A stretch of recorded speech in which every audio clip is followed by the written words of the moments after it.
Les amis, bonjour, j'espère que vous allez bien, que tout se passe pour le mieux pour vous. On se retrouve aujourd'hui pour 3 sujets, 3 débats, 3 échanges, 3 choses intéressantes. Une rumeur, et ce n'est pas qu'une rumeur, oui, le PSG serait sur Vinicius Junior. Le PSG observe Vinicius Junior, comme nous tous d'une certaine manière. Alors, déjà, avant de rentrer dans le sujet de Vinicius qui se... du Vinicius qui se renseigne, non, du PSG qui se renseigne sur Vinicius, du PSG qui tente d'approcher Vinicius, on va évoquer les 2 autres sujets. Ronaldo doublé, à son âge, bientôt 40 ans le garçon, et qui va jouer l'Euro. Qu'est-ce qu'on pourrait attendre de lui à l'Euro avec une très bonne équipe du Portugal et un nouveau coach. De l'autre côté, on a Mbappé qui, normalement, sera donc présenté le 16 juillet dans le nouveau Santiago Bernabéu. Bon, les sujets sont intéressants et on va revenir sur le sujet primordial, celui qui a un petit peu pété sur Internet. Le PSG observe Vinicius Junior, selon Mohamed Bouafsi, selon Riolo et selon d'autres personnes en France. Alors, ce n'est pas que des personnes de France aussi. Il y a certains médias espagnols, du moins de ce qu'on m'a dit, espagnols vivant en France, mais qui est... Bon, je vais pas vous dire... Oh, c'est impossible, c'est mort, ça sert à...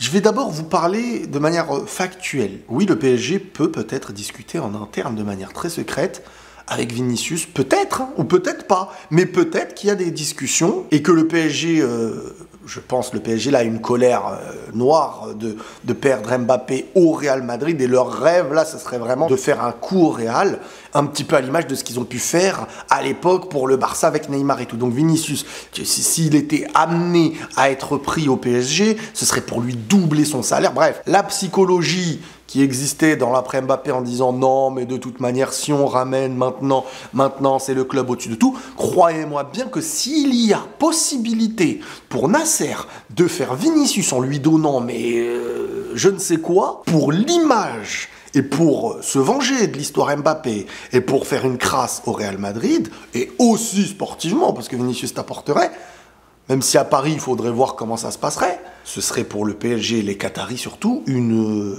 dinguerie. Donc, oui, il y a approche, mais on n'en sait rien. On ne sait pas de ce qui se dit en interne. Tout comme Florentino, quand il parlait avec Kylian, quand au PSG, Paris ne pouvait pas savoir, mais ils essayaient de déduire. C'est la même chose là avec Vinicius. Sauf que Vinicius n'a jamais rêvé du PSG, etc. Là où Mbappé, tu pouvais un peu plus flipper. Mais ça n'empêche que tu ne sais pas. Donc, vu que tu ne sais pas, eh ben, tu reviens sur les faits. Et les faits, c'est quoi? C'est qu'actuellement, c'est Madrid qui a la main. Et il y a 2 options. C'est-à-dire, là, le joueur a prolongé et la clause du joueur est d'1 milliard. Donc, soit le joueur lui-même décide de passer à la caisse, payer sa propre clause à 1 milliard, va payer ta clause à 1 milliard, alors qu'il te suffit d'attendre parfois quelques temps si tu veux partir. Vraiment, je crée des options, mais factuellement, le joueur est sous contrat, a prolongé jusqu'en combien? 2029 ou je sais plus quoi? Jusqu'en 2027, il a prolongé Vinicius. Donc, s'il ne reprolonge pas d'ici là, eh ben, ce sera en 2026 qu'il faudra se poser la question de « Oula, est-ce que ?» Mais au moment présent, il n'y a pas de réel débat. Vinicius, Mbappé, comme je vous dis, le vrai débat, malheureusement, parce qu'on dirait certains pensent que j'ai envie de perdre Rodrigo, le débat peut être autour de Rodrigo. Parce que Rodrigo, moi je vous le dis les gars, je parle pas au hasard. Ce qui s'est passé là dernièrement avec les interviews et tout, je vais pas vous dire que Rodrigo était intéressé par City, mais c'est pas loin. C'est pas loin. Bah, les gars, comprenez bien, le joueur il dit Manchester City, meilleure équipe du monde, il sait qu'il est un peu plus en danger avec l'arrivée d'Mbappé, les gars. Avec l'arrivée de Mbappé, Rodrigo se pose des questions. Maintenant, il y a une saison là pour peut-être mettre ces questions de côté ou s'en poser encore plus. Mais quoi qu'il arrive, pour l'instant, ils ont prolongé et ils sont sous contrat. Et c'est là où le Real Madrid a été intelligent, c'est de savoir les prolonger dans un bon moment, avant Mbappé, etc., pour savoir ensuite comment, vers quoi ça va mener. Mais tu peux laisser à ton coach une façon de les instaurer, etc. Moi, je pense qu'il faut quand même instaurer Rodrigo dans l'équation. De quelle manière? J'en sais rien. Mais c'est important de garder tes points forts. Maintenant, sur 1 an, 2 ans, 3 ans, faudra se poser les questions. Voilà, faudra voir, parce que d'ici là, tu vas encore recruter. Quelle équipe va être l'équipe d'une certaine manière des presque 5, 6, 7 prochaines années, avec ou sans Rodrigo, etc. Faudra se poser les questions. Mais pour l'instant, c'est Rodrigo qui peut se poser la question dès l'année prochaine.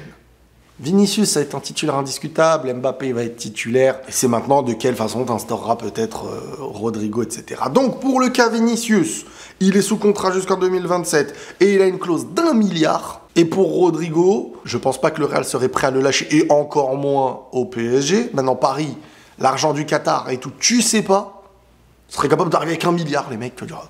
Mais doucement, c'est du foot. Ouais, mais notre ego a été touché, donc tu sais pas avec eux. Mais bon, hein, on revient à la réalité. Ce n'est pas un sujet encore. Ensuite, on va revenir maintenant sur Cristiano Ronaldo, les gars. Cristiano Ronaldo, ce gars dont on pense que sa carrière est toujours finie. Non, j'ai envie de dire, il a 2 carrières, ce garçon. Il a une carrière que beaucoup d'entre vous n'a pas pu suivre en direct. Peut-être vous étiez trop jeune, ou peut-être vous n'étiez pas là encore. Et il y a une carrière que tout le monde a un peu suivie, c'est-à-dire un peu de la fin du Real Madrid, de la Juve, de Manchester United et de Al Nassr. Donc, dinguerie, c'est qu'après ses 30 ans, donc la deuxième partie de carrière, il a battu des carrières encore, de grands joueurs comme Raoul, en termes de buts, en termes de trucs, des Suarez, son nombre de buts à partir des matchs à élimination directe en Ligue des Champions et tous des records de malade, meilleur buteur de l'histoire de la Ligue des Champions, etc. Et à son âge aujourd'hui, on pourrait se dire, au vu de la dernière compétition avec le Portugal, il avait perdu du temps de jeu, il a commencé à être remplaçant et tout. Tu te dis, ça va être compliqué pour lui. Tu te dis, ça y est, c'est peut-être la dernière.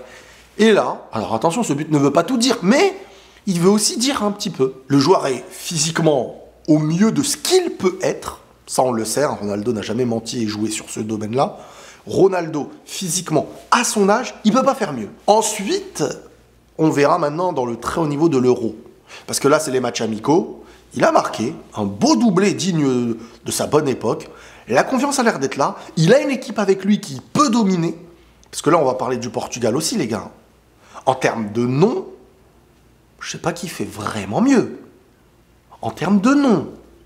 Parce que t'as Joao Félix, t'as Cristiano Ronaldo, t'as Leao, t'as Bruno Fernandes, t'as Vitinha, t'as Bernardo Silva, t'as Joe Cancelo, tu peux avoir Pepe, t'as Ruben Diaz. Je veux dire, t'as une sacrée équipe. Si le coach sait les faire jouer comme il a l'air de les faire jouer, à l'Euro, ils peuvent s'instaurer comme des très très grands favoris. Et on sait que le Portugal, c'est quand même une équipe embêtante. Maintenant, à voir de quelle manière, avec intelligence, tu instaures Cristiano Ronaldo, la confiance que tu lui donnes, et attention aussi à ce que Cristiano Ronaldo n'attire pas trop tout vers lui dans le jeu. Il faut maintenant aussi faire en sorte que tu joues avec Cristiano, avec les points forts, tout en gardant les points forts en dehors de Cristiano Ronaldo. Parce que c'est un joueur qui n'est pas facile non plus à un certain âge, dans le sens où si tu joues avec Cristiano Ronaldo, encore comme si il était obligatoirement le meilleur et qu'il doit tout faire, et c'est pas bon. C'est plus Cristiano de 29-30 ans, là. Cristiano de 39-40.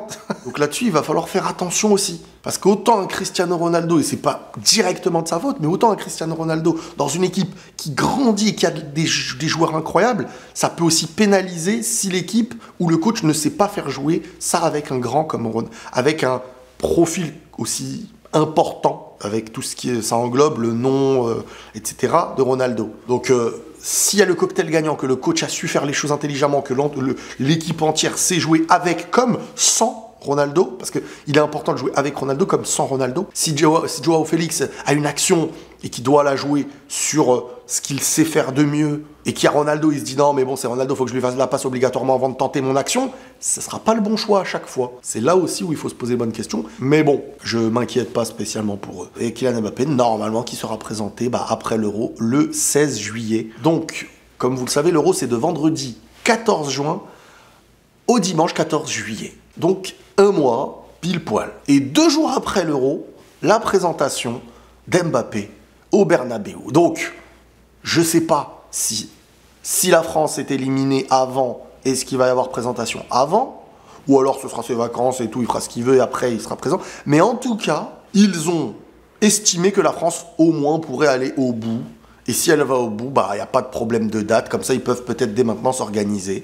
pour la présentation de Kylian Mbappé. Et on va bien manger. Voilà les amis pour les sujets du jour de l'actualité. L'Euro commence dans 2 jours. Je vous remercie encore une fois pour tous ceux qui prennent le temps de mettre un petit pouce bleu, de vous abonner et de me rejoindre sur mon Instagram les amis. Tout est dans la description. Prenez tous soin de vous et la paix sur vous.